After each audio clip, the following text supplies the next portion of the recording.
tumekuja hapa mahakamani kwa kesi mbili. Mosi, kuna kesi ya mwenyekiti Tundu Antipas Lissu inakaribia kuanza, na kuna kesi dhidi yetu viongozi wa chama tukitakiwa kukamatwa kwa kile kinachoitwa kukiuka amri ya mahakama. Kwa kesi zote mbili zinatakiwa kuendelea hapa mahakamani. Muda huu ndo tunasubiri kuingia kuanza kesi. Sasa kuna tukio limetokea, tumeona tuwaite tuwa brief. Tumetaarifiwa kwamba makamu mwenyekiti wa chama Mheshimiwa John Heche, wakati anaingia kwenye geti la mahakamani muda mchache uliopita, amechukuliwa na polisi na wameondoka naye. Nimepigiwa simu na mmoja wa wasaidizi wake vile vile muda mchache wakati nakuja kuzungumza na nyinyi, amenitaarifu kwamba wamemuingiza kituo cha polisi Central. Sasa tunaita kusema mambo mawili.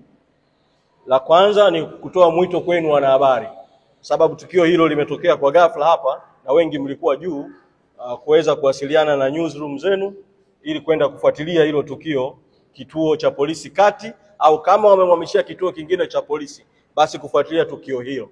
Lakini la pili, tumekwishaelekeza mawakili wetu waelekee moja kwa moja huko polisi kwenda kufuatilia kuhusiana na swala hili. Tutakapopata taarifa za ziada tutawa brief, lakini sasa tumeona tuitoe kama breaking news kwa makamu mwenyekiti amechukuliwa na polisi. Na mimi mwito wangu polisi, rai yangu kwao, naamini hawajasema sababu kwa sababu tukio la ghafla kabla hata kuijua sababu, lakini na mtakumbuka kwamba idara ya uhamiaji ilitoa taarifa kwa umma ikidai kwamba makamu mwenyekiti alikwenda nje ya nchi kinyume na utaratibu, taarifa ambayo haikuwa ya kweli. Sasa inawezekana kabisa kukamatwa kwake kunaweza kukawa kunahusiana na taarifa hiyo. Kama kukamatwa kwake kunahusiana na taarifa hiyo, ni jambo la kusikitisha sana polisi kutumia taarifa isiyokuwa ya kweli ya uhamiaji kumkamata. Mimi ninafahamu kwamba kulikuwa tayari kuna njama huko nyuma ya kutafuta namna ya kutukamata viongozi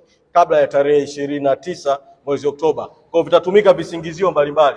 Hata mimi pamoja na kuwa niko huru sasa na nitakwenda kushiriki hiyo kesi iliyofunguliwa dhidi yetu kutafuta amri ya mahakama kutaka kutuweka ndani, lakini naweza tukatoka hapo na tukakamatwa tu kwa sababu nyingine yoyote, kwa sababu kuna jitihada za kujaribu kutuweka ndani mpaka baada ya tarehe 29 mwezi Oktoba. Kwa hiyo tupeane nafasi sasa tufuatilie swala hili kama nilivyoomba wanahabari mfuatilie, lakini vile vile mawakili wetu wanakwenda Central kufuatilia. Asanteni sana.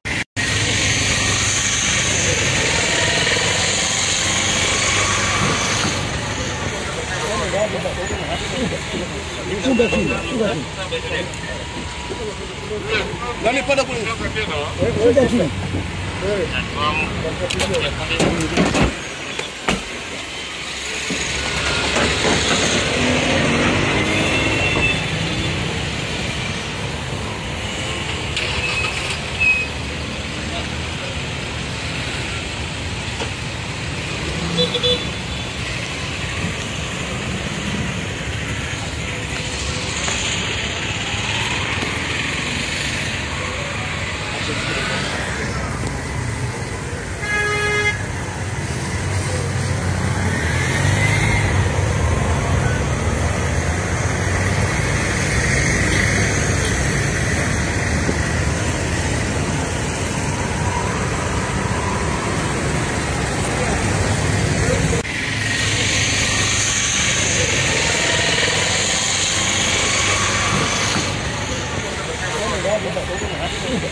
Nani pada kule?